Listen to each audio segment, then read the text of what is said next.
What is up, my friends? Good evening to each and every one of you. Appreciate you guys joining me. Look, couple of minutes late, not too bad. Not on mute. That's 5 streams in a row. Surely there's a Blue Peter badge on the way.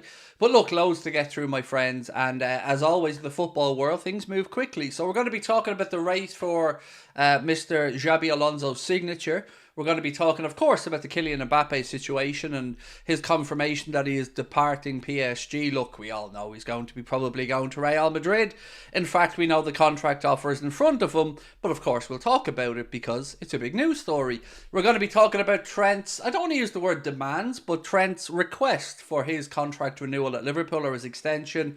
Few bits on Roberto De Zerbi, and of course whatever else you guys would like to discuss, the show is yours. So how are we? Appreciate you being in with us. Thank you to everyone that was with us earlier on. I'm getting used to these 2 streams a day. It's taken me a bit of a while, but you guys keep showing up and I'll keep showing up. That's the rule. That's the deal.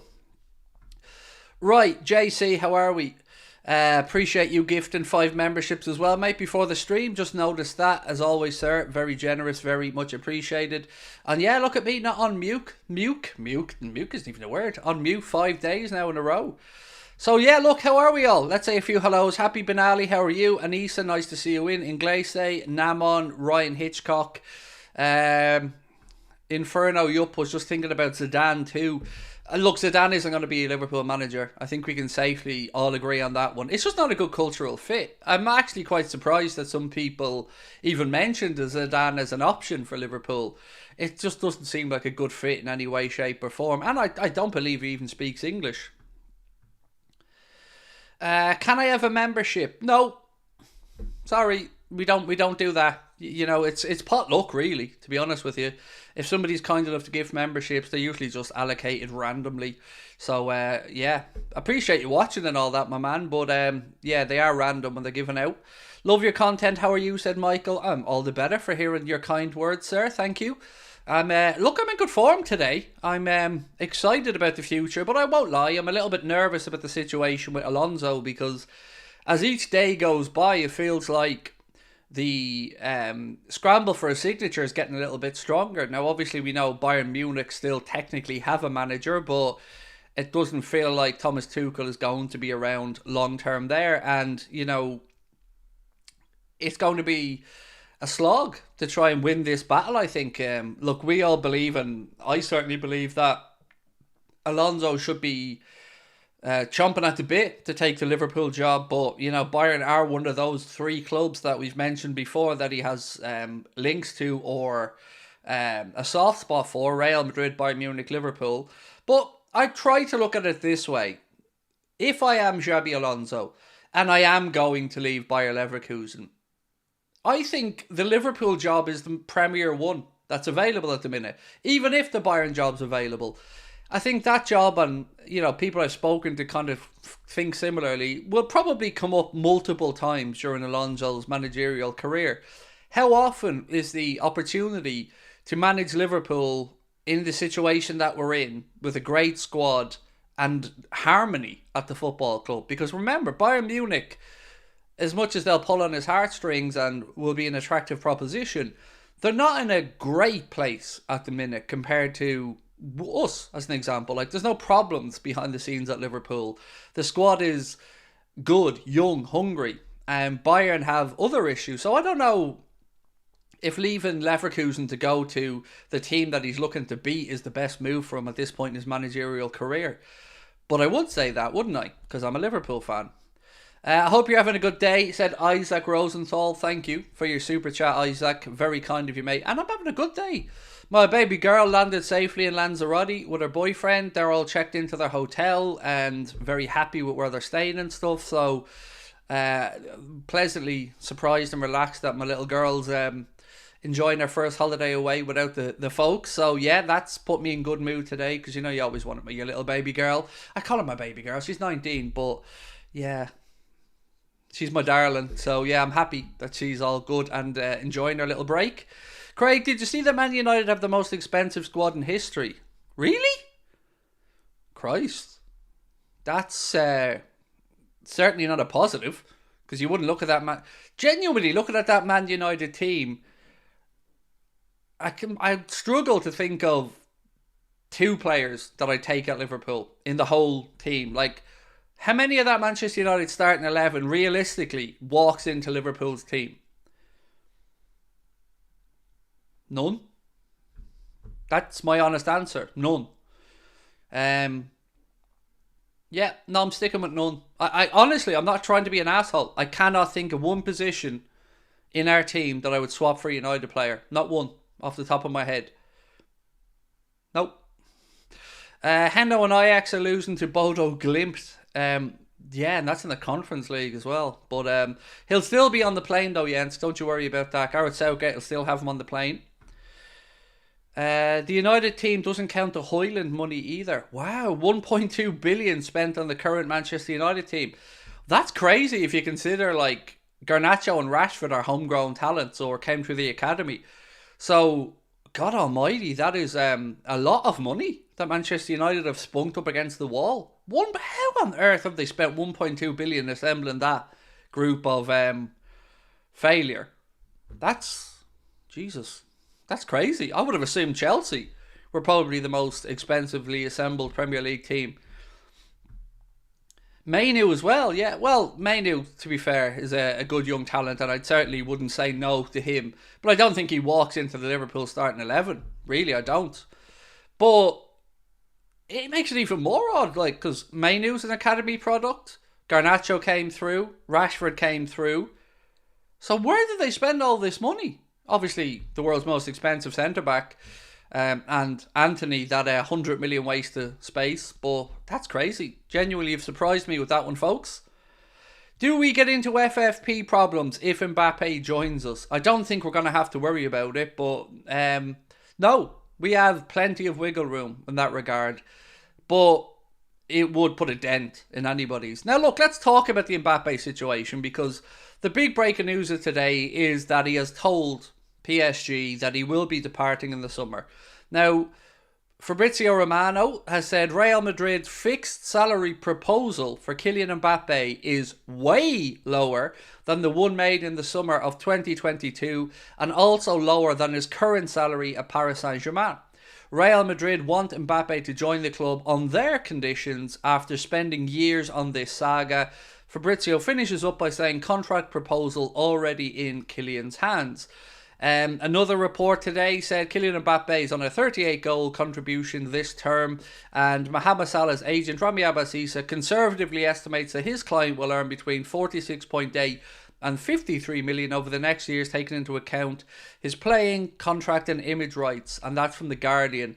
So they're saying that Kylian Mbappe is understood to be demanding a package of about 60 million a year if he is to move anywhere, and that's from Goal. So, in answer to your question, if Kylian Mbappe wants 60 million a season and Rami Abbasissa has said that Mohamed is earning somewhere between 46 and 53, well, yeah, we could probably afford that level of contract. But I find it difficult to believe that Kylian Mbappe is going to take a massive pay cut to go and play for Real Madrid. I'd love to see the devil in that detail, because I'm sure the headline will be he took a big pay cut, but I can't for 1 second believe that he's not going to be earning significantly more than anybody else in that Real Madrid team. Inferno Gaming, thank you, sir, for your super chat. Very kind of you. It said, hey, Craig, if we get Alonso, I think we sell Salah and Diaz and buy Wirtz and Frimpong / Nketiah so that he has the players that has worked with him. Where do you guys sit on that whole idea?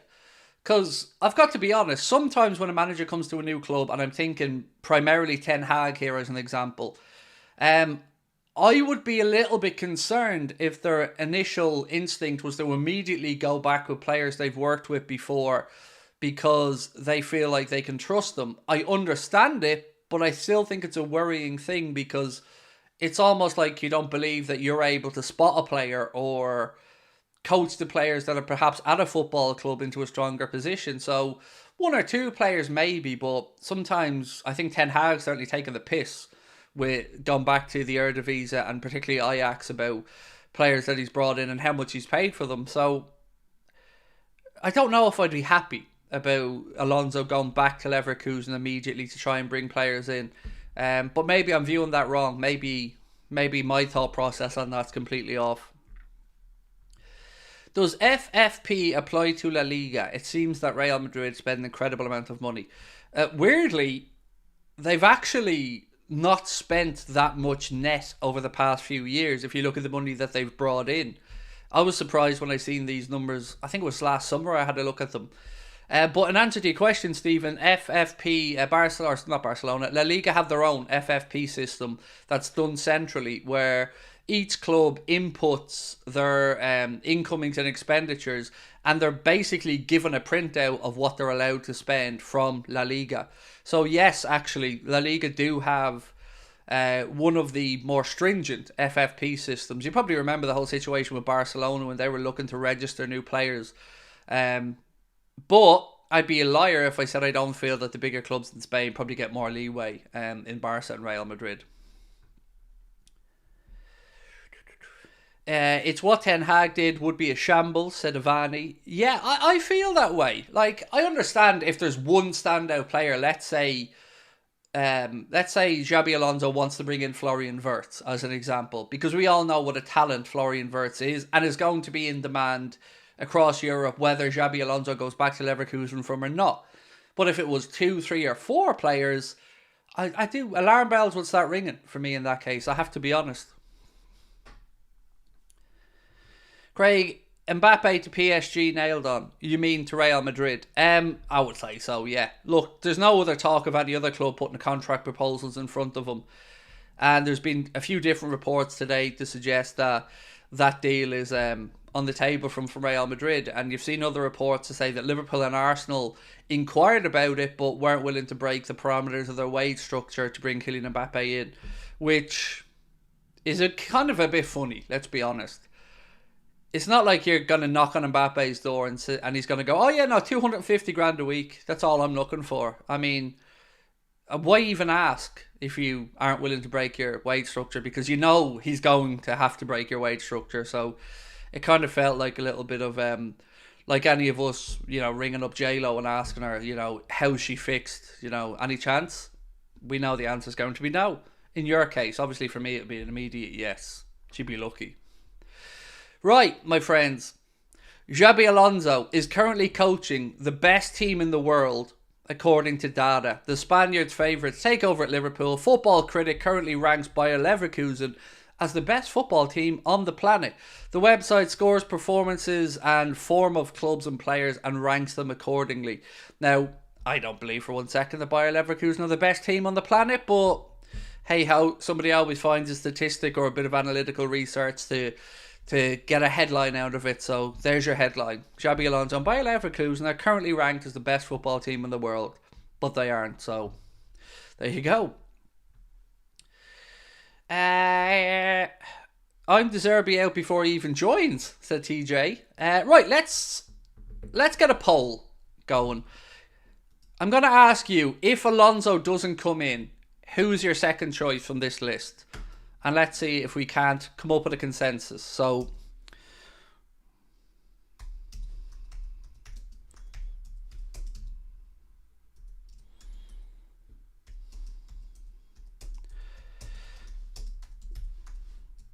right, so give me some suggestions. We'll start off with Amorim. How do you spell Ruben Amorim's name? Somebody spell Amorim there for me, will you? And I'll start off with De Zerbi.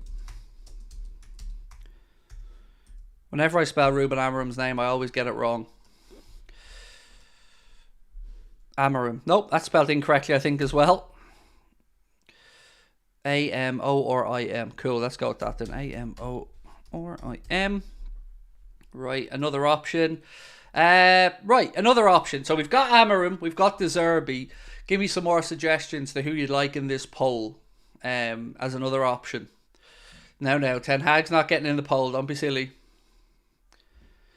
Ange, yes, I think Ange, I like that. Well in. Okay, so I've got space for one more. So we've got De Zerbi, Amorim, Ange. We need one more. I'm having a look. I knew there'd be a few shouts for Nagelsmann, Flick. Girona coach. You don't want me, mate, trust me. Do you know what I'm going to do? Just to make it a bit more balanced. 1 second. Right. There we go. So your options are, if we don't get Alonso, other than Alonso, who do you want? De Zerbi, Amorim, Ange, or any other German?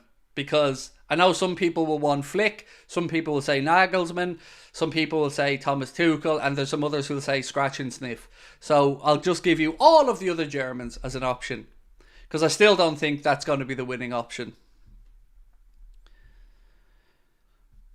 Thomas Frank. I don't know, man. Frank's an interesting one, but I don't think it would work. I don't think Liverpool fans would be happy with Thomas Frank. Honestly, I don't.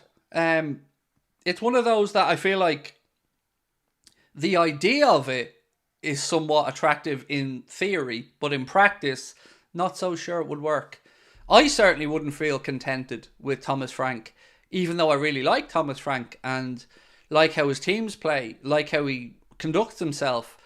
I still don't think it would be a big enough personality and name yet to manage Liverpool. Do you think we get Alonso though? So,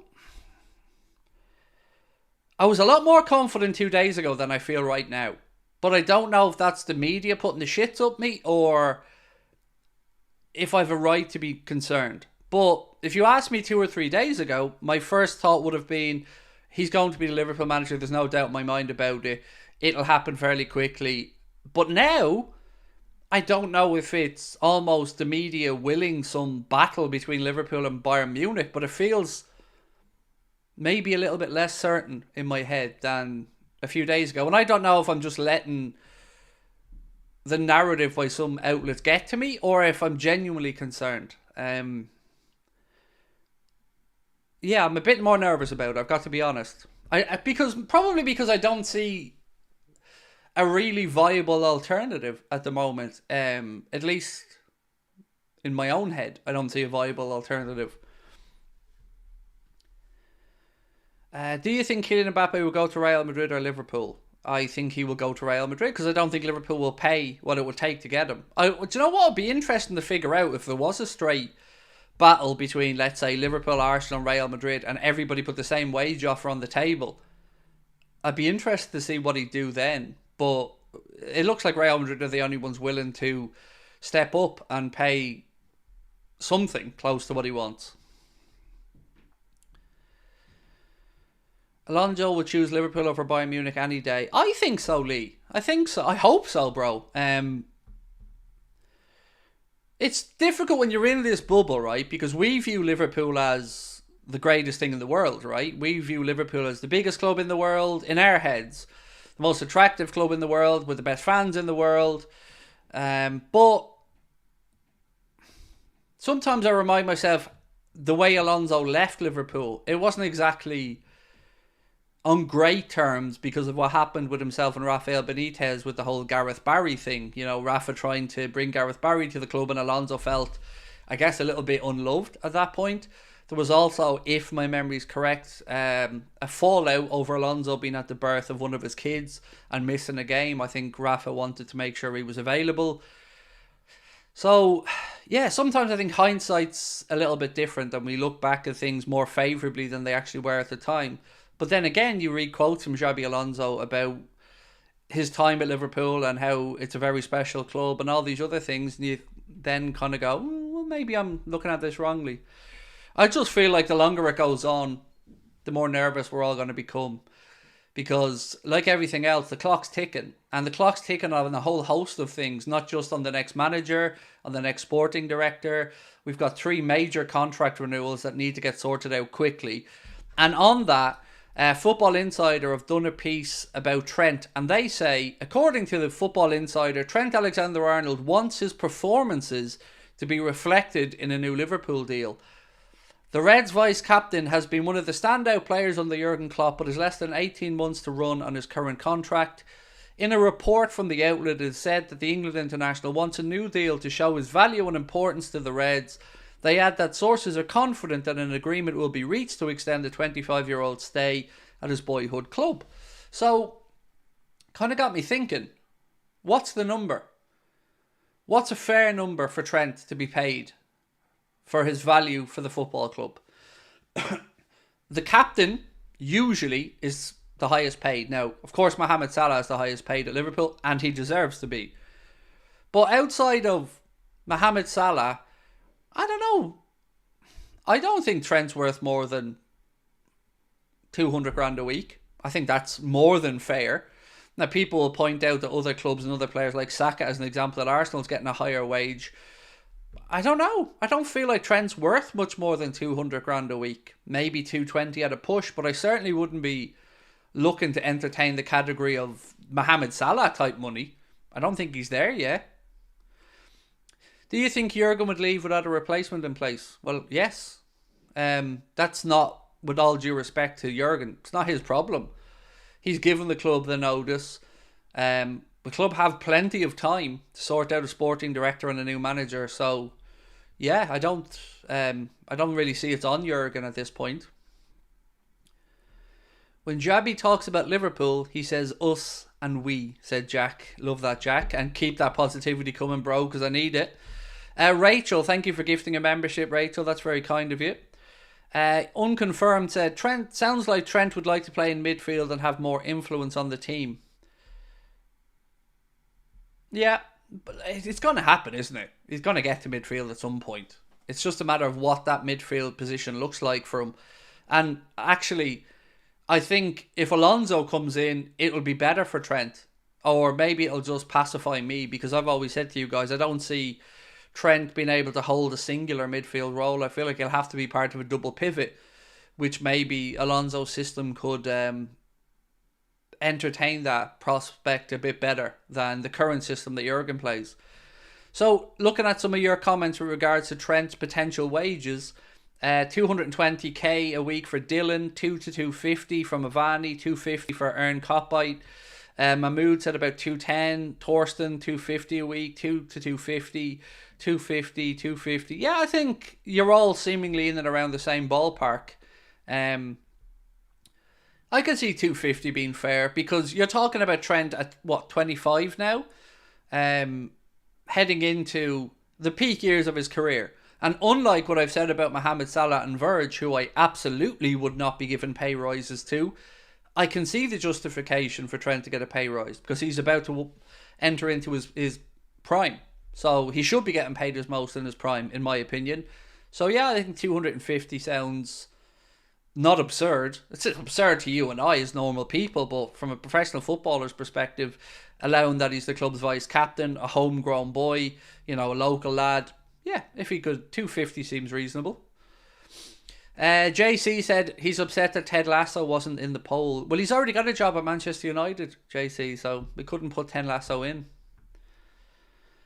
Trent can't play CDM, said Ali. He needs to be on the side when we're out of possession. Yeah, I think he has to be part of a double pivot. I don't see him playing in Endo's role or McAllister's role. I just don't think he has the defensive awareness to do it. Gift A Santino, thank you for gifting 5 Anfield Agenda memberships, sir. They've gone to Mohammed, to Oren, to Bricktop, to Robert Thing, and to Sam SF. Thank you. Rahul said the pressers keep what's this? The pressers keep increasing. Got my pressures. I think you're trying to say, are you? Keep increasing. Got my driving test tomorrow, and now Alonso could be wanted by Bayern. Hope he joins us. Well, best of luck in your driving test. I'll never forget the day I passed my driving test. I felt like a man.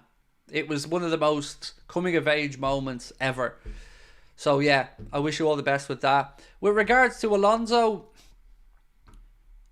I don't know how I should feel, Rahul. I don't know if I should be nervous about the whole Bayern thing or if it's just more noise. Because at the end of the day, you should want the Liverpool job. It shouldn't have to be sold to you. That's certainly how I feel about it as a lifelong Liverpool fan. If the opportunity to manage Liverpool Football Club as it currently isn't appealing to you, I think it shouldn't be sold to anybody. You should be begging for the job, in my opinion. Acentino again, thank you for your super chat. Said I would love to have Nagelsmann. No one remembers how good he was with Bayern. De Zerbi would not be bad either. I don't think I'm unsure on Nagelsmann. I think he has to be really careful about his next job because he doesn't want to get branded as a failure at big clubs. And of course, he's in a job at the moment, certainly until after the Euros anyway. And we can't wait that long. So I don't know if Nagelsmann is a real consideration at this point. But let's have a look at the poll and see how you guys are voting so far. So we asked you, other than XABI Alonso, who do you want as Liverpool manager? And so far, Roberto De Zerbi is winning the poll with 38%. Ruben Amorim is in third place with 24. Ange Postecoglou with 25% is in third.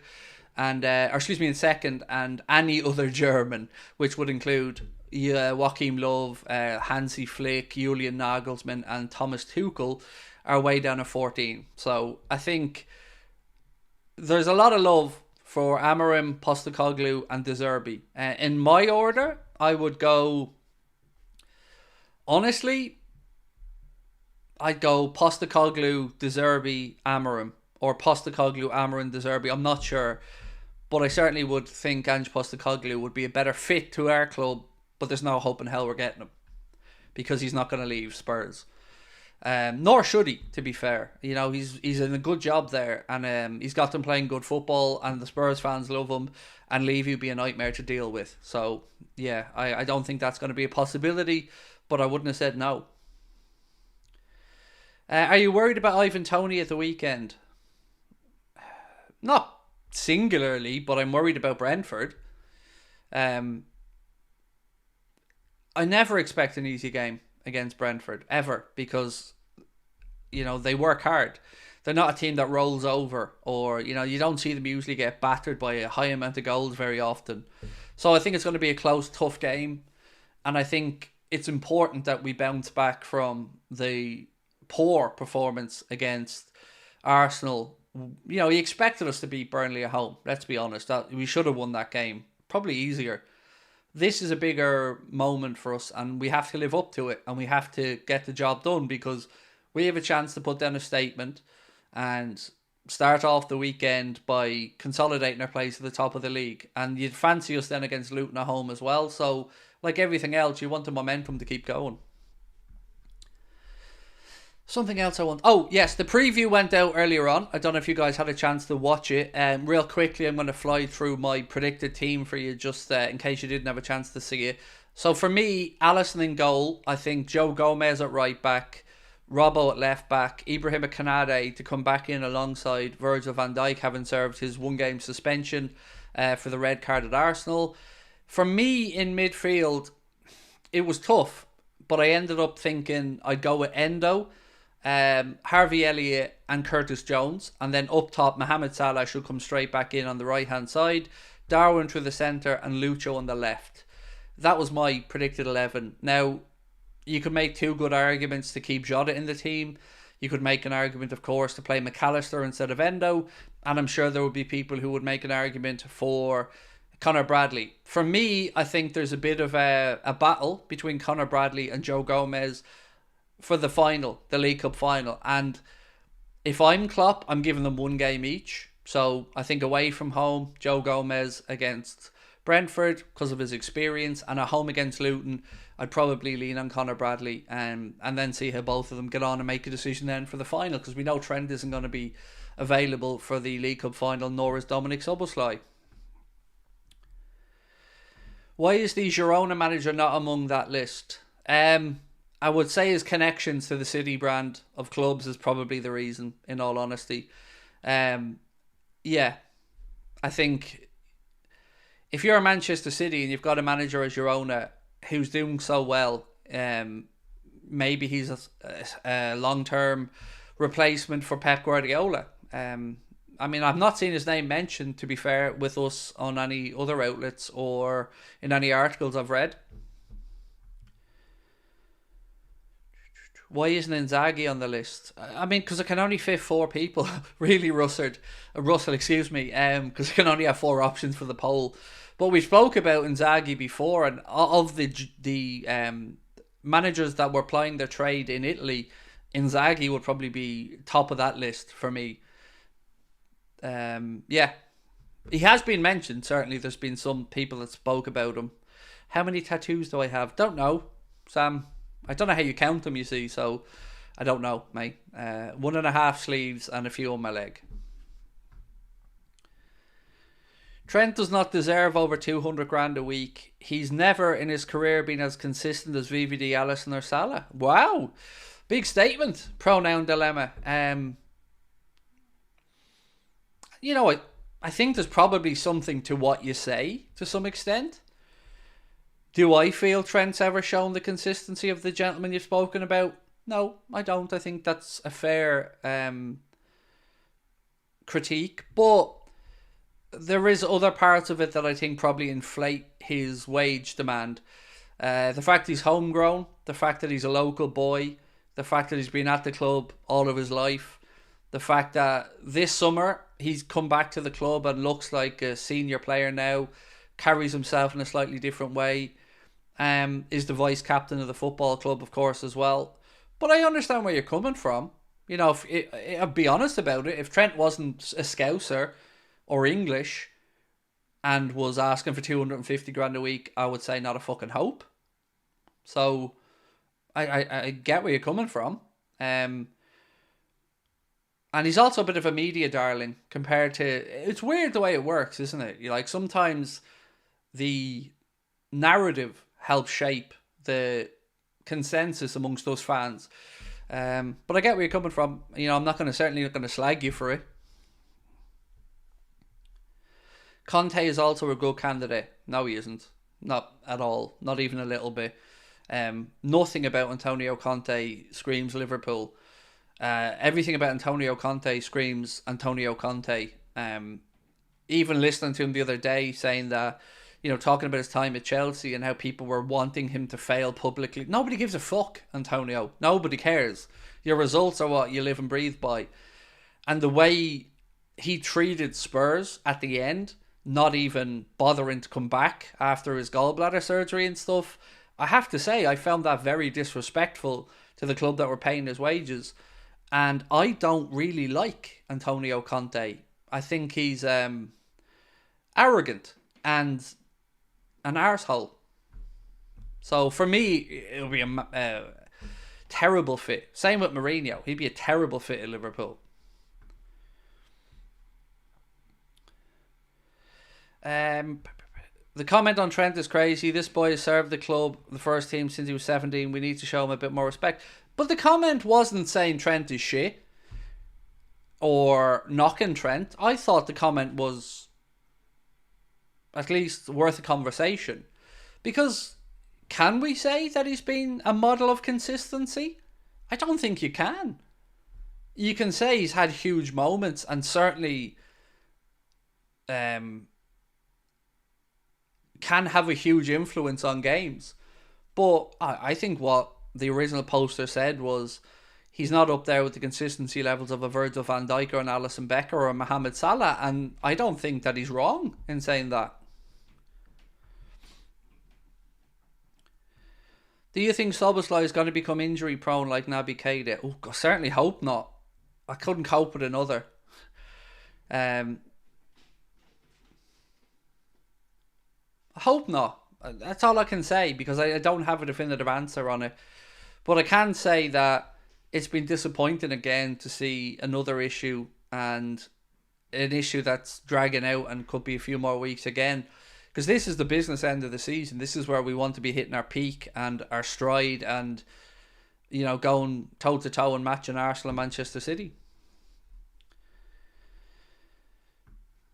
Do you think Trent Alexander-Arnold will perform better in XABI's system as a wing-back? As a wing-back, no. As a midfielder, yes. I think XABI's system would suit Trent more because I think there's a more natural double pivot from the play in rather than the hybrid role Jurgen Hassan plays in where, again, we're nervous out of possession.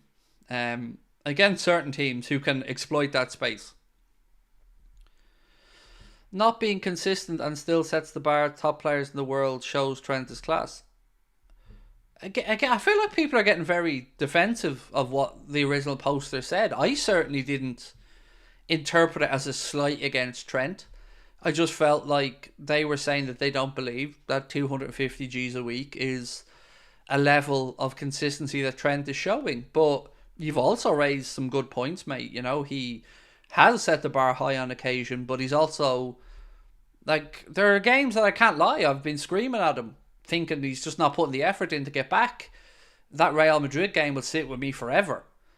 But then you talk about the goal he scored against Manchester City and the impact that he has from the centre of the pitch with the assists and the passing ability. So I understand both sides of it. I think you've both raised some good points. Jeremy said, about Trent, I think he should be moved to midfield and let Connor play right back. He's proven already that he's good. Oh, Jeremy, I'm with you on that, sir. I'm fully with you. Right now, I feel more confident having either Joe Gomez or Connor Bradley at right back. Particularly Connor Bradley, because I'm excited by what his future could be. But then I guess we come right back to the conversation about where does Trent play? Because it would feel very unfair to drop Trent. It's a tough one. The system isn't lending itself to Trent, is basically, I think, where I'm trying to get at. Russian Dalglish, double management, just kidding, maybe.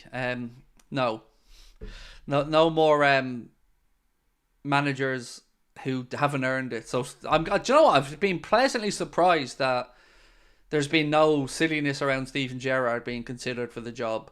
I know that a couple of former pros have mentioned his name, but let's be honest, Steven Gerrard has not earned the Liverpool job. Ben Brady said, I personally think Trent is built for Madrid, where he can be considered the best right back of all time. I would love him to stay forever, though. So, I'm going to be honest, Ben. There is a part of me in recent times that has wondered if Trent would make that move to Real Madrid. Because often at times in life it's about timing, right? And we know the friendship he has with Jude Bellingham, who's, you know, very quickly settled and shown his class at Real Madrid. And for the way Real Madrid play and the attributes Trent has, I could see him being, like you've said, a huge success in La Liga with Real Madrid. I just haven't been able to broach the subject properly in my mind because I think of him as a Liverpool boy and maybe a one-club man. But I don't know if that's how he sees the world, or maybe he would feel like moving away from the bubble of being the local kid at Liverpool to a club like Real Madrid, where maybe he can just concentrate on playing football and not having to be the star boy, as an example. Maybe that appeals to him. I don't know.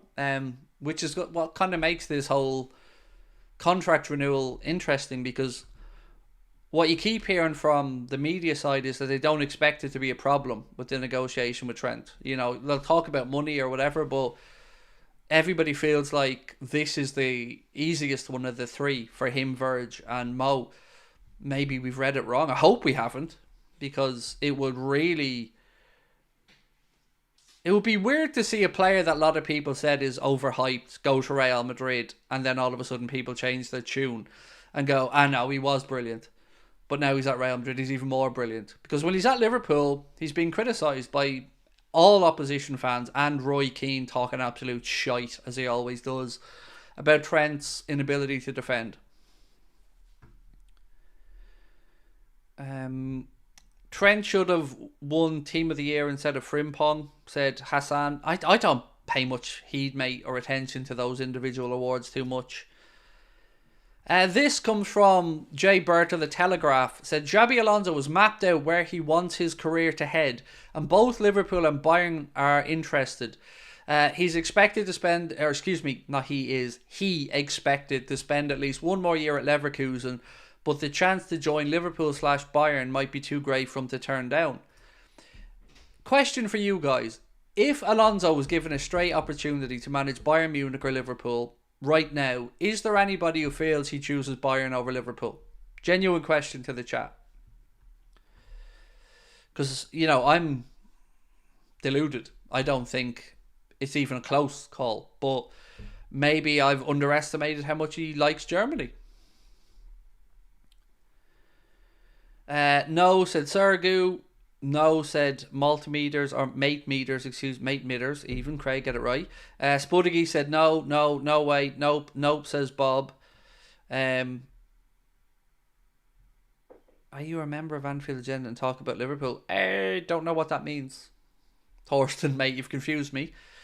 So I'm yet to see a yes. Good, because I feel the same way. I've not seen one person say yes there, by the way, to that question, and I feel the same way as you. Oh, there's a yes from Curious Carl. But other than that, other than Curious Carl, everybody else seems to think that he'd choose Liverpool. Right, a little bit on Victor Osimhen. This from David Ornstein. Victor Osimhen figures prominently on Paris Saint-Germain's list to replace Kylian Mbappe. PSG are preparing for a possible exit since the summer, stepped up multiple discussions in January to be ready for June. 25-year-old Napoli striker is among strong contender. That would be the most idiotic move of Victor Osimhen or Paris Saint-Germain's entire careers. You don't replace Kylian Mbappe with Victor Osimhen. It is ridiculous. Because he's never going to be as prolific as Mbappe was. He's not going to have the impact that Mbappe has, nor will he get the service. So, if I'm Victor Osimhen, I am running clear of that approach to go to PSG. I think whoever's doing the decision making around signing players has got that one very, very, very, very wrong. Just look at other strikers who've gone. Ekitike, as an example. Turned down Newcastle, went to PSG. Hasn't worked out.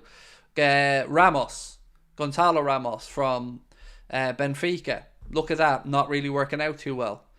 I don't see that as a good fit for either party. So if I'm Victor Osimhen, I'm staying well clear. I can't help but feel he'll go to Chelsea. Yes, that's probably where my head would be at as well. He certainly would, I think, be a better fit at Chelsea than at Paris Saint-Germain. I don't understand who's making these decisions at PSG. It just feels weird. If we do get Mbappe, who will he replace? We won't be getting him, so we don't have to worry about that. You would imagine it would have been a Salah replacement, but we won't be getting him. He's going to go to Real Madrid, so we don't need to worry about that conversation. Osimhen to Chelsea, Tony to Spurs. So nobody to Arsenal? Because Arsenal need a striker as well. Whoever locked Osimhen for 3 days to prevent him from signing for Liverpool should get a lock-in key once again. I wouldn't want Victor Osimhen at Liverpool at the minute, to be honest with you. I don't think... Yeah, I wouldn't swap Darwin for him. Maybe I'm on my own about that one, but I really wouldn't. Thoughts on United getting Ashworth? They look like they're getting their shit together at United, finally. They're starting to have some semblance of a decent thought process and how they're trying to put things together, and it's not just a case of running out and signing loads of players and not really having a plan for them. I still think there's a long way to go, and I don't think that Jim Radcliffe is going to be the one answer to everything that some United fans seemingly think he will, but they definitely do look like they're at least putting together a process of how they want things to happen, and it certainly feels a lot more together than in recent times. Boniface is a boyhood Arsenal fan, so he should go to Arsenal, said Leheris. Photography user 9 said, it's my birthday in 2 days. Well, happy birthday to you, my friend. I hope you have a wonderful day. I don't really like birthdays when you get to my age, because it feels like the Grim Reaper standing over your shoulder. But yeah, happy birthday. I hope you've got a good one, and I hope you get spoiled rotten. Right, I'm going to end this poll because I feel like we have another poll or two in the making. So basically, we've had over 1,000 votes, and 40% feel, if it wasn't XABI Alonso, that Roberto De Zerbi would be the preferred option. Second place was Ange Postecoglou, then Ruben Amorim, and any other German, even though we gave you 4 options there, still only came up with 13% of the vote. How annoying is Real Madrid? Very. Because there's not many clubs in the world that when I hear they're in for a player, I feel that we're inferior. But when I hear Real Madrid are in for a player, whether it's Bellingham, Mbappe, or somebody else, I can't lie, I feel like we're fighting a losing fight already. For a couple of reasons. One, I feel like they will go deeper in the money end of it than we will. They will shithouse more to destabilize a player and sell them the vision. They will, manipulate the media better than English clubs. So yeah, I am really annoyed by Real Madrid, but at the same way, I'm annoyed by them in a completely different way that I'd be annoyed to the likes of PSG or Manchester City, who I just feel are usurping the system. With Real Madrid, I feel like they're just this gargantuan club, unfortunately, that mop up trophies and have this huge allure about them in world football. And it's tough to accept. And it feels like a cheat code at the minute as well. Like, if you think they could potentially now have Kylian Mbappe, Jude Bellingham, Vinny Jr., Rodrigo, Tchouaméni, Camavinga, maybe and probably Alphonso Davies, it's just getting ridiculous. How do you compete with that? But they've done it in a way that they've, as we spoke about earlier on, they've not really spent a shit ton of money over the last 2-3 years.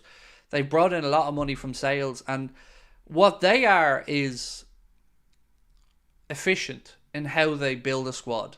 There's very few misses with Real Madrid. They usually get it fairly right. And then, of course, they've got the Endrick coming in as well. Imagine if Real got Alisson. I know. Well, look, to be fair, they got Courtois, so either way they were, getting one of the best keepers in the world, whether they ended up with Alisson or Courtois. Thankfully for us, we got Ali. But yeah, they're a pest. They're a pest. And honestly, if they get Mbappe over the line and Endrick comes in and, Bellingham's there, it's going to be tough to see anybody else winning Europe. We all know how we think they've been assembled, and we don't know what the future holds for them. But yeah, I feel like Madrid certainly are a daunting prospect. Greetings from Cyprus. Thank you, Kieran. Greetings to you, my friend. Right, look, couple of things, ladies and gentlemen. Firstly, don't forget, Boston, March 22nd at the House of Blues Foundation Room. Tickets are on sale right now. Ticketmaster, if you'd like to come and see us. It's a Friday night show, 8 o'clock start. It's an all-ages event, so it doesn't matter if you're 14 or 44. You're all very welcome along. How it's going to work is people who are 21 or over will get a wristband allowing them to buy alcohol, and people below 21 obviously won't. And we would love to see you there. A couple of other bits and pieces. Don't forget to check out the Clips channel as well. You can scan the QR code in the bottom right hand corner of the screen, and that will bring you directly to the Clips channel. And the next game coming up on top of the league will be Luton Town against Manchester United on Sunday. Myself and Ben will be taking you through that one. Mbappe's coming to Liverpool, trust me. I'll hang off at the moment on the Mbappe shirt just for the announcement. 1.3k watching, only 300 likes. Come on, guys, said Dave. Yes, please do hit the like button and subscribe. Right, we've got good numbers in tonight. I've got to be honest with you, we've been hovering right around 241,000 subscribers. So I feel like we've got enough new people in maybe tonight that if you all take a second and hit that subscribe button, maybe we can make that number in the top corner change and we can start the real countdown to 250k. So if you haven't subscribed, really would appreciate if you take a second and hit that subscribe button. Thank you. Wait, I thought TOTL was done. No, never said that. I said Adam wasn't going to be part of the TOTL family anymore moving forward. But no, the channel is absolutely not done. We've just got to reevaluate how we're going to run it. But I'm going to figure that out over the next week. Can you name your all-time Liverpool starting 11? There's a video on the channel, Hassan, where I do just that, mate. I can't remember off the top of my head, so that's why I'm not going to give you the answer now, because I know I'll get one or two of them wrong. What happened to Adam?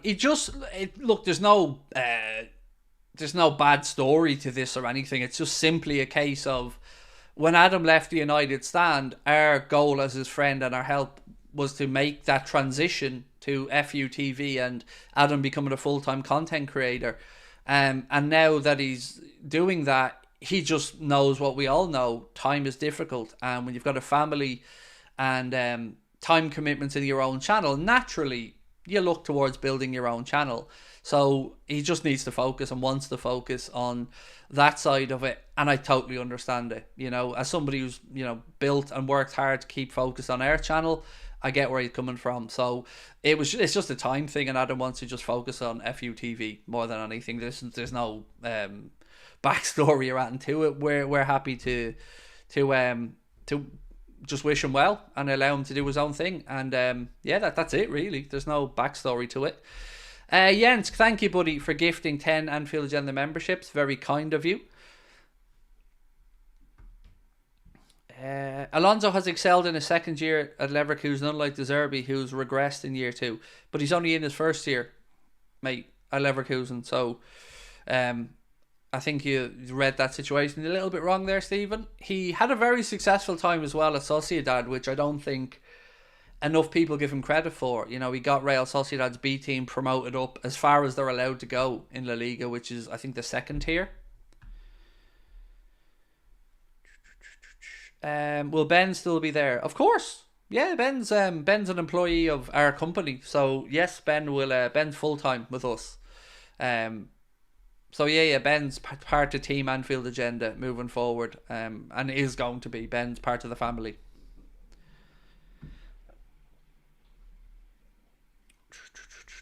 Hope you're well. Have you seen the hype materializing around Dubai Blues trial? Huh?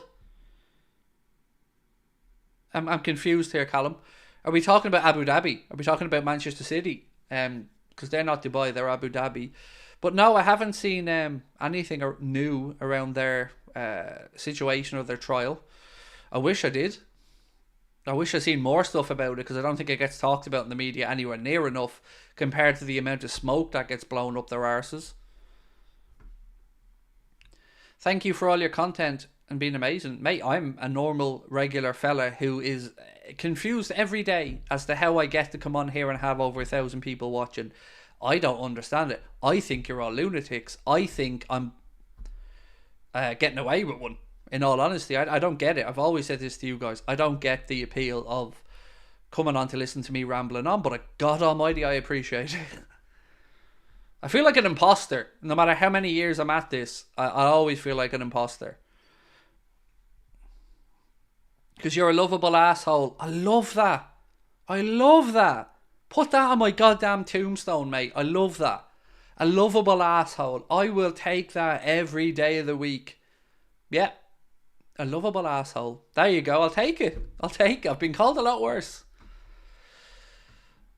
I feel we're better in defence with Bradley on the right and Gomez on the left because of balance. So, in one way, it's a really lovely thing to hear people talk about Gomez on the left and the balance and liking him there.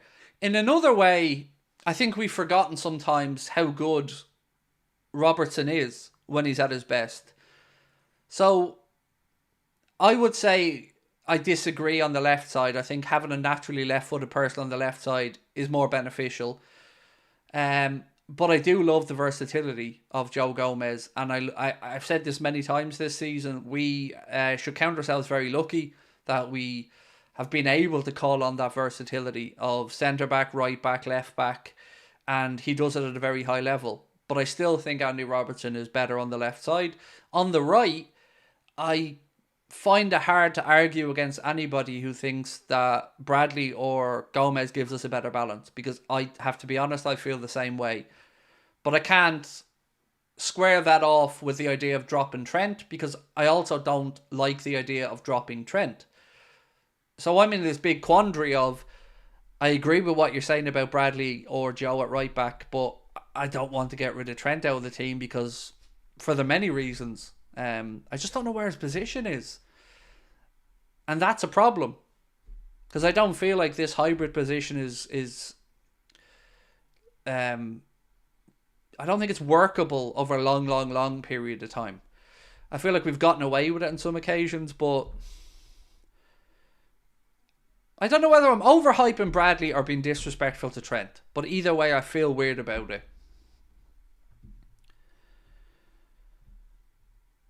How would Trent fit in a diamond formation? Better, weirdly. Because I've often said this, I can see Trent in a double pivot. I can see Trent alongside somebody like a McAllister or somebody who one of them goes, one of them stays. But I can't see Trent being disciplined enough to be a defensive midfielder on his own. Because I just don't think he's got the defensive nous. Now, I wouldn't go along the Roy Keane argument of Trent can't defend. I think that's bollocks, quite frankly. But I do think he's not the strongest defender. I think there's something to that. It's getting that balance between his passing ability, his ability to break a line, his ability to get on the end of things, set things up, and wanting them to track back. Because we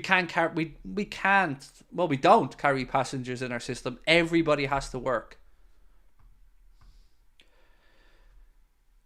Does anybody else feel the same way about Trent, by the way, or am I on my own here? Because, as I said, I feel dirty talking about him not being in the team, but if I was to go through the way we line up now, from 1 to 11, I probably don't put him in the team. And I don't like saying that, because I don't like thinking that. But right now, Gomez or Bradley, for me, gives us a better balance on the right. And once you get to that point, you can put him in the number 6 position because he's not a number 6. I think Szoboszlai would do a far better job on the right side of midfield. So I just don't see where he goes. And that's confusing. Because I don't think I'm an idiot, but I feel like an idiot talking about this because I don't know the solution. I'm excited but anxious to see what style of play we'll be playing next season, said Tom. Exactly the same, mate. Both of those emotions, excited and anxious, in probably equal measure. Yannick said, love Trent, but he looks lazy at times. If he ups his work rate, I'd slap him in midfield. If it goes on like this, Trent can leave or go leave, said Meech. I agree with you, said Dave Sharples. I'd take Trent off free kicks for starters.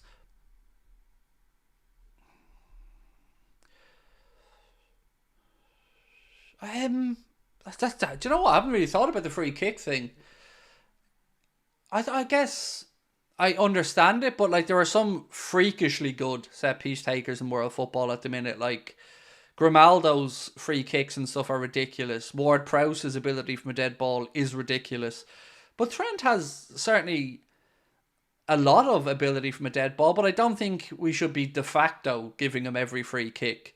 When you've got a McAllister and a Szoboszlai, there are other dead ball specialists at Liverpool that can certainly be in the equation. So I don't think we should immediately think free kick Trent. But he has had some pretty good moments from set pieces.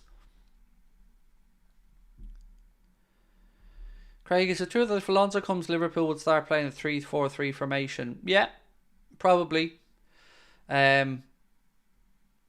Yeah, certainly in possession, out of possession to a back 5, but that would be, if you're going off how Alonso plays now, more likely than the 4-3-3 formation Jurgen goes with. What has Trent done for all this now? I don't know what that question is, mate. Are you asking why is he being criticised? Are you asking why is he getting so much press? I don't understand what the narrative of the question is. I guess we're just talking about how best to have Trent in the 11 is how I view the conversation anyway. I love the fact that we all have our opinions and can discuss them. Well, that's what the channel's about. I know I talk a lot because, I'm sitting here with a microphone, but I've said it many times, David. Your input to this channel to me is more interesting than any article I read or anything I can say to you. I love being challenged with different opinions. I love learning different nuances from you guys. I love getting a better understanding of what makes us tick as Liverpool fans from you guys. So this free exchange of ideas and thoughts is definitely something that is a two-way street, and I very much appreciate myself. So thank you. Swap Ryan, Trent, Bradley right back. Ryan not impressing. I agree on Gravenberch. I won't write him off because he's only 21. But I feel like the concerns I had before we signed him are now starting to become justified, even though when we signed him, he started really well and I second-guessed myself. Now I'm back to the case of I think he has something to prove still. But I understand he hasn't had enough rhythm and a full pre-season under Klopp. So I do think there's more to come. I'm actually more concerned about Gakpo, if I'm being honest. Ali said, Craig Alonso switches. He played 4-3-3 at Sociedad. He changed his system around his players. Good. That's actually really good to hear, Ali. Because I don't like managers that are stubborn. And the idea, as you've said, and look, we're all kind of getting to know what Alonso, the manager, looks like. It's good to hear that he's versatile like that and he isn't pig-headed and he will play to the strengths of who's there at the club. So that's a very reassuring thing, and thank you for sharing it. Good to know. I have to be honest, I knew about his results at Sociedad, but I'd be a liar if I said to you I knew the brand of football he played there, because I mean, if I seen 10 minutes of Sociedad's B team, that would be a lot. So yeah, I don't know, but thank you, I appreciate that. Totally agree about Trent. Makes me feel dirty, but it's about being a team, not a group of individuals. Yes, so really well said, Roger, because one of the greatest things that's allowed us to compete under Jurgen Klopp has been that collective, the system, the unit, everybody pulling in the same direction, carrying no passengers, everybody doing the hard yards. And there's something really soothing, satisfying, enriching seeing a team like Liverpool, who perhaps don't have the financial ability to go head to head with a Manchester City, but outworking them and out fighting them and out thinking them. There's something really feckin' satisfying about that, isn't there? And you're right, you only get that if everyone buys in and that the team is greater than the sum of their individual parts. And that's been Jurgen's genius, I think, at Liverpool, that he's been able to do that. Of course, we've had a sprinkling of great players. Of course we have. I'm not going to sit here and say Alisson and Van Dijk and Mo haven't given us a spine of a team, but they've also worked. Like Mohamed Salah, you can say a lot of things about him. Laziness ain't one of them. The man works and works. So yeah, I like it. I agree with you. And that's the beauty of sport. That's what makes football particularly appealing, is you can do things as a group against a better set of individuals. If we had a solid number 6, Gakpo would thrive in midfield. There was a false 9 with a workhorse like Szoboszlai, technically gifted player like Gakpo. So I look at Cody Gakpo as the Bobby Firmino replacement in our squad, but I don't think he's got to the level yet or the understanding yet. But he's got time on his side. You know, we've seen some good moments of Cody Gakpo and we've seen what he's capable of. And we've said this before, he's great at carrying the ball through the lines. He's great at getting away from a press. But I don't know where he starts week in and week out. Because on the left, I would argue we've got players better suited to him. Through the centre, I don't think he's going to be prolific enough, which I know is kind of at odds with what I just said about Bobby Firmino, who was never overly prolific, but Bobby was the glue and the maverick that allowed Sadio and Mo to become what they were. Your front line to start against Brentford. I would go for Mohamed Salah on the right, Darwin through the centre and Lucho on the left. That's what I'd go with for Brentford.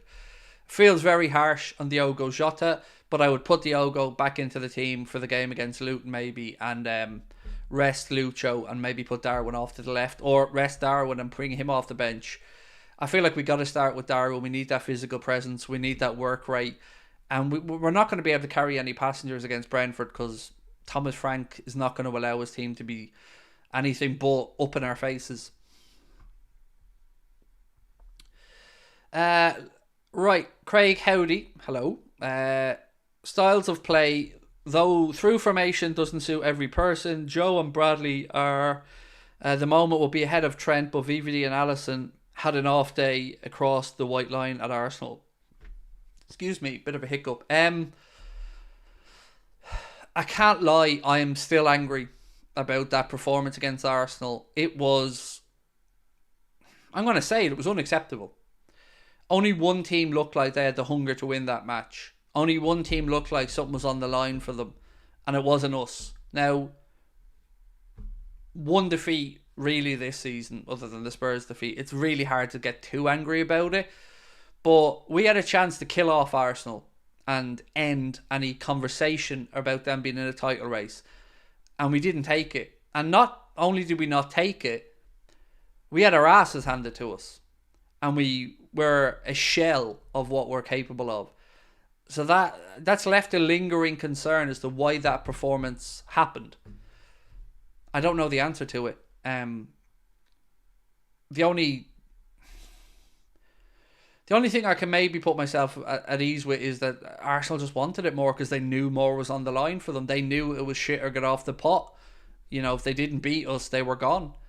And they played like it. And the crowd were acting like it. And their players were quicker into challenges. And we were lackadaisical at times. And also, to be fully fair, I think Arteta outwitted Klopp that day as well, with the way he set him up. Mark said, chat, have you liked and subscribed? Let's get to 241k. Yes, please, let's get to 241k. If you haven't subscribed, please take a second to hit the button. We must be particularly close. Let me just check in. 12 away or so, I think. So yes, please do hit the subscribe button. What else have we got? Our record in general versus top 6 hasn't been good this season, even if you exclude that robbery at Spurs. How do you feel about Graham Potter? Genuinely, I'm not trying to take the piss. I like Graham Potter as a coach, but I don't want him to manage Liverpool, is probably my answer. I think himself or Eddie Howe are probably potential England managers after Gareth Southgate leaves. I think Graham Potter needs to go and take a job outside the Premier League. I feel like he could justify a Champions League club in another country, and I think he will prove himself. But I'll never understand why he took the Chelsea job. It just felt like the wrong fit, and it wasn't surprising to me that it didn't work or he didn't get the time. Arsenal just ran through our press. It was frustrating to watch. Yes, they did. That first goal, still looking at it, still trying to figure out what the fuck was going on, how Van Dijk was so high, how there was so much space in behind. It was concerning. And look, I know everybody else is saying Van Dijk's back, and I'm concerned about Van Dijk at the minute. He's better than he was last season, but there's still, I don't know how to say this, but a too cool for school, I'm not going to sweat, I'm not going to go to ground, I mean, he's backing off too much for my liking. And there's been a couple of, even the goal we conceded against Chelsea, the Christopher Nkunku one, I felt like Van Dijk backed off too much there. I felt like there's been a couple of occasions where he hasn't used the full repertoire of talents, especially his speed. The goal that we conceded against Arsenal, the third one, it felt like to me it took a fucking eternity to get across to try and cover. But the stats seem to show something different. So obviously my eye test isn't reliable enough, but I don't see the level of performances that Van Dijk's getting credit for with my eyes. That's maybe I'm obviously in the wrong, but something about him just doesn't feel like the Van Dijk before the ACL at his best. I felt like he had more pace, or he didn't rely on last ditch stuff as much. Again, I'm probably not explaining that very well. Craig, I don't like the goals we conceded. Something out defending is absolutely atrocious. Our set piece defending is shocking. Shocking. There's no accountability to me in our set piece defending. It's all, well, everyone just bounce up and down in the 6-yard box, and then eventually we'll lose out to a runner, or somebody won't track a man and we concede. That goal we conceded against Burnley was a fucking disgrace of a goal to concede. Shocking. Nowhere near good enough. And no accountability. Call me old-fashioned, but I'm definitely of the mindset of, he's yours, he's yours, he's yours. If any of them motherfuckers puts the ball in the net, I know where my blame is going, and it's whoever's man was lost. I don't see that in a system where everybody has an area, but nobody has any culpability.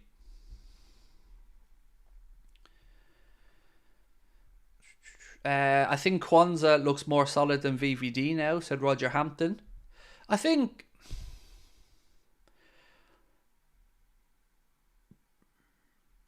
Look, Verge is still one of the best defenders in the world. But I feel like he doesn't leave it all out on the pitch. Is probably the fairest way I can say it. I feel like he has 20% that he can access, but doesn't feel maybe he needs to access. I don't know how to explain it, but I feel like there's more within Verge. We still have the least goals conceded in the league. Fair enough, but I'm talking specifically about how we deal with set piece defending. And there was a time when we won the league title where I felt like once we scored, we were winning. I didn't feel like we were going to concede. These days, when we go into a game, I feel like, and it probably reflected in my score predictions, I'm almost feeling like we're starting from 1-0 down, or we're destined to concede. And even though you've said our defensive record is great, it's still Arsenal that's getting all the praise for how they're defending. And I thought Arsenal had a better defensive record than us off the top of my head. But, you know, if you hear the pundits talking, even Carragher, he'd say Arsenal are the best defensive team in the league. We don't really get that mention.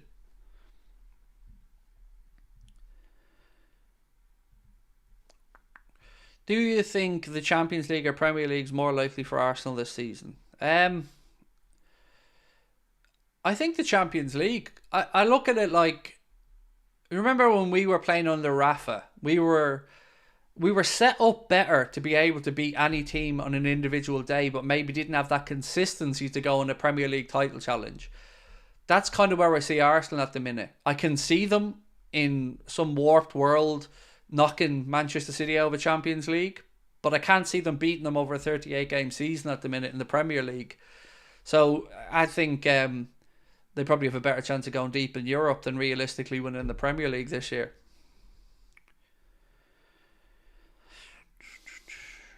VVD's taking his mind off football, doing silly modelling shoots. I always worry when current players are doing things like that.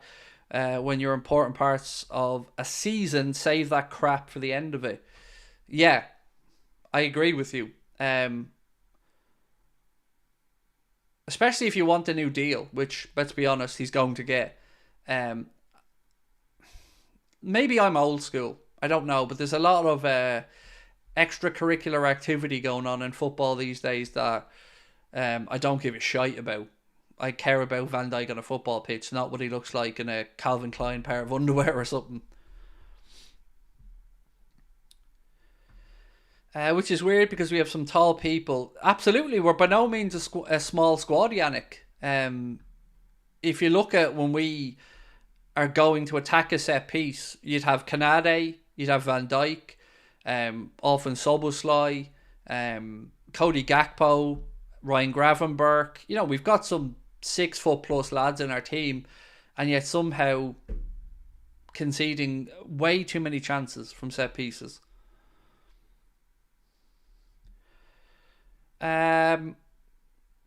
Scotty, how are you, my friend? Said, Craig, why do we get best down the right. Why do we get beat down the right? I think you're trying to say. We conceded from there a lot. Should do a tactical show after every game to see where you think we go wrong. It's very simple. It's the space vacated by Trent a lot of the time. That's the answer. It doesn't matter who we play against. Everybody targets that side.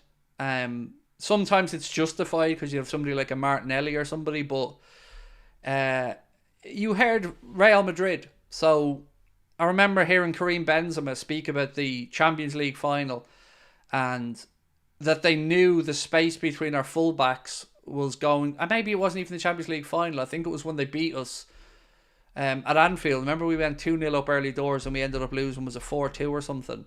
He spoke about the space between the centre-backs and they knew to just play a long ball through the centre and that space was there to be exploited.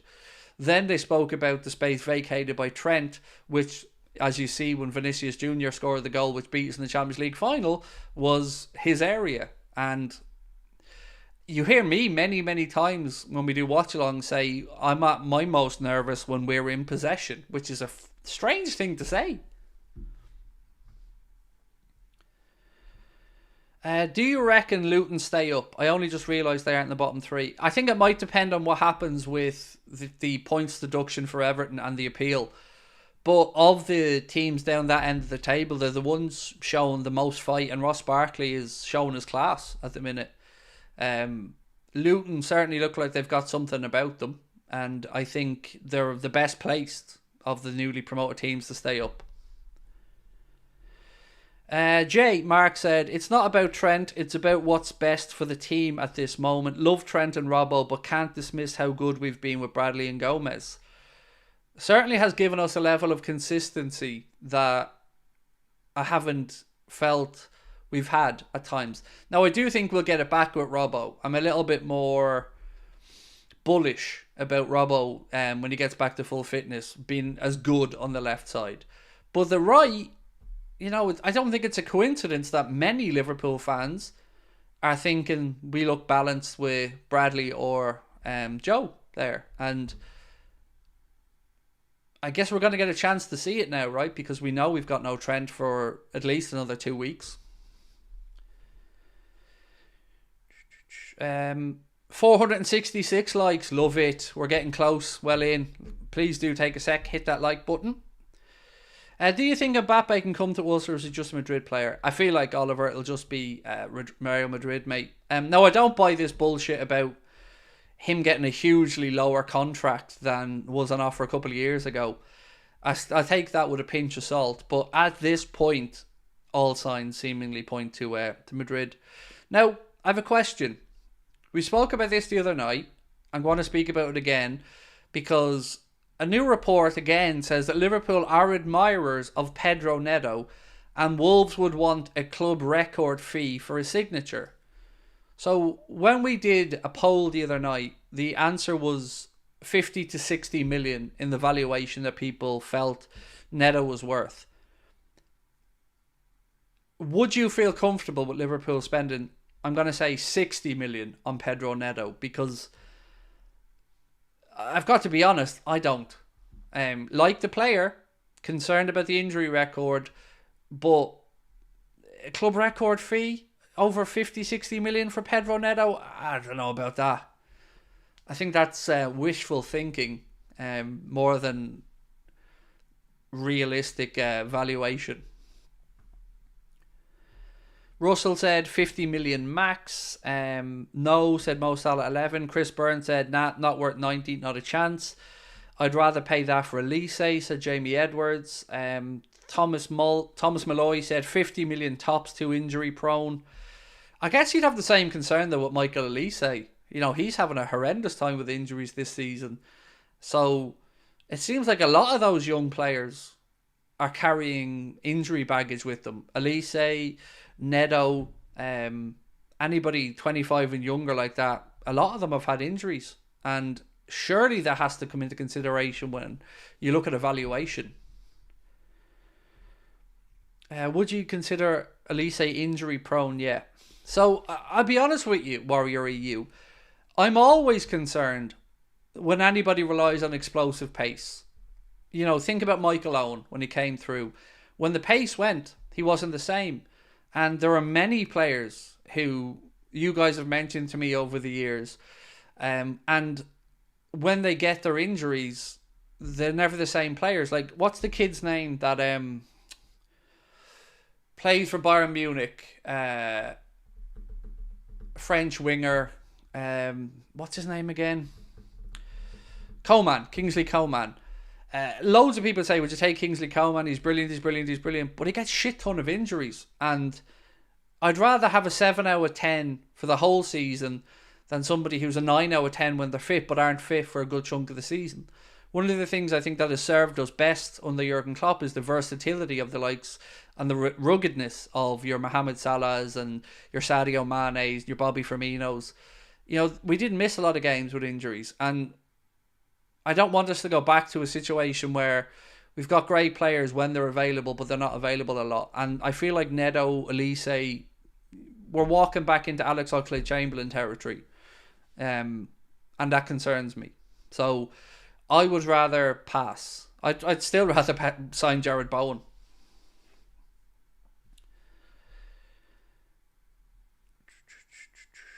Kudus is perfect. I don't know if we get him out of West Ham at this point, though. Like, we're very naive, Russell, sometimes about allowing players that we've flirted with or looked at to go to other Premier League clubs. I guess one of the best examples is Virgil van Dijk. Gary McAllister was telling Brendan Rodgers about him when he was at Celtic, and we said no. He went to Southampton. We ended up, instead of paying 12 million, paid 75 million. And Kudus was one of those as well. We'd seen him linked with Liverpool quite a bit over the last year, but West Ham pulled the trigger, brought the player in, and he's working out quite well there. So yeah, I feel like sometimes we need to roll that dice a little bit sooner. If Steidten comes to Liverpool, does Kudus have an agreement that if Paqueta goes, Kudus goes? I'm not sure, Russell. I do get the feeling of all the sporting directors we've been linked with, Tim Steidten is the one my gut tells me is likely. I don't know if I'm, again, putting two and two together because of his previous work with XABI Alonso, but even looking at the small sample size of the work that he's done with West Ham, again, players he's brought in seem to be settling in well. Alphonso Davies, no, he's going to be going to Real Madrid, Tom. I think that's all pretty much done and dusted from what I can gather. I would imagine that will be done in the summer. Who's Tim Steidten? He's the West Ham sporting director, but previously worked at Werder Bremen, Bayer Leverkusen. He's the sporting director that brought XABI Alonso to Bayer Leverkusen. And, I'll go through something we had yesterday, which was a lineup of 11 players that he's been involved in. So these are players that Tim Steidten has brought to clubs that he's been involved with. Pavlenka would be the keeper. Frimpong, Tapsoba, Alvarez, Hincapié, De Bruyne, Kudus, Wirtz, Diaby, Gnabry and Schick. They're all players that Tim Steidten has been involved in bringing to clubs. On top of that, there's Ezequiel Palacios, Karim Derimbay, Mitchell Bakker, Robert Andrich, Amin Adil, Adam Hlozek and Thomas Delaney. So he's brought in some good players.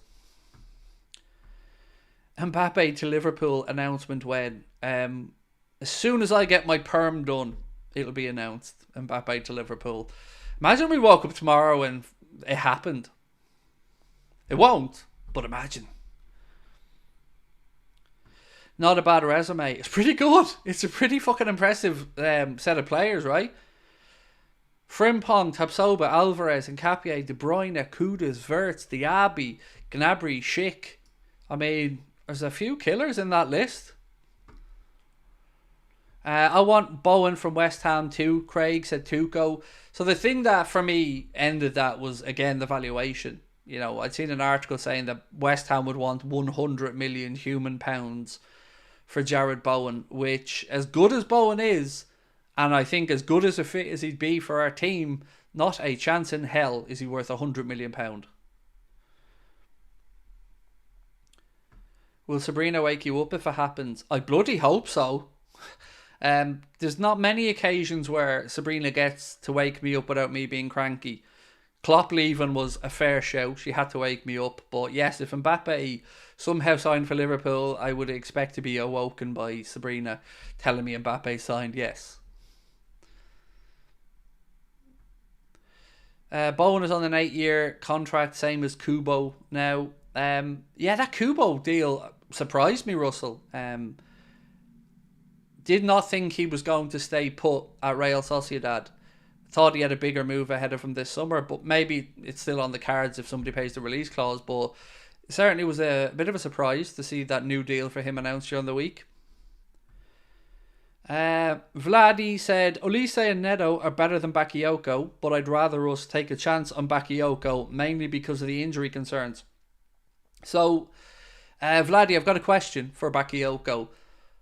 I've been honest all the way through and say I don't know much about Bakayoko, but somebody in the chat said to me, I think it was yesterday, maybe the day before, that he's got attitude problems. Has anybody else read or heard or have an insight on that?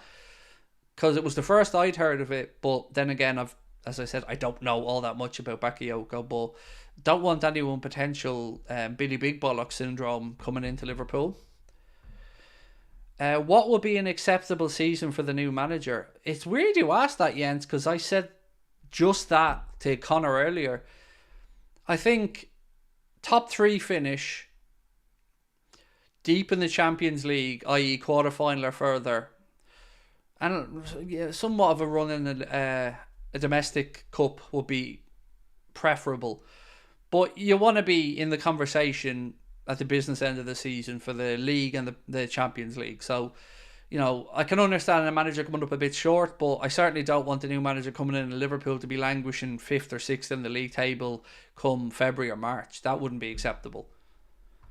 It's not like somebody's coming into a club in a crisis, coming into a club in a pretty good place. So, I think what was acceptable when Jurgen came in versus what our ambition is now, I think we need to adjust that accordingly. We need to be a little bit... we have higher standards at the minute, is what I'd probably say. Craig, question is Kevin De Bruyne's legacy ruined because he plays for 115 charges in your eyes? Ruined? No. Tainted? Yes. Wherever he plays, I've got to be honest and say he is a feckin' amazing football player. And I have a lot of respect for the fact that he went to Wolfsburg and rebuilt after being cut at Chelsea by Mourinho. I got a lot of respect for that. And he earned his way back to the top the hard way. So yeah, I'd prefer he wasn't at Manchester City. But I have to say, my admiration for him as a footballer is sincere. I think he's amazing. Are you worried Alonso will be another Arteta? In what sense? An arsehole? No. Look, when you've got managers like Guardiola, Klopp, there are going to be disciples of those, and Pep probably has more. And look, Alonso has certainly learned some stuff from Pep, as he has with Jose Mourinho and Ancelotti. But no, I think he'll be a different style of manager to Jurgen. He certainly seems a bit more... somewhat reserved on the sideline at times, but also dignified as well. De Bruyne and Salah both. Unfortunately for me, 2 of my 3 favourite non-ever Liverpool players have played for Manchester City, in De Bruyne and David Silva. They're 2 footballers I would have loved at Liverpool. Thierry Henry is the third one, the handball and cheating bastard that he is. Those are 3 players to me that I wish would have at one stage played for Liverpool. Probably throw Aguero in that list as well. In the sense that he could be another nearly man. Well, look, Alonso, I guess, has the ability to put the nearly man tag out the window if he delivers Bayer Leverkusen's first ever Bundesliga title. So we'd already be up on Arteta at that point. I mean, Arteta's won, an FA Cup? So if Alonso gets his league title over the line in his first season in the Bundesliga, I think we can say nearly man tag's gone already.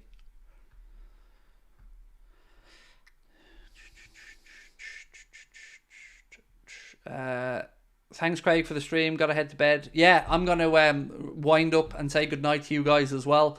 But don't worry, tomorrow we'll be back, same time, same place, 4 o'clock stream tomorrow as well. I think we're just going to go 4 p.m. stream tomorrow and 8:30 stream. I don't know if there's going to be a video at 6 because we need to conserve some of the notifications for the watch along. But yeah, appreciate you guys as always. Thank you for giving up some of your evening to have a chat with me. Do please drop a like before you head off. And if you haven't subscribed, we'd love you to do so. Have a great night and I will see you tomorrow. Much love.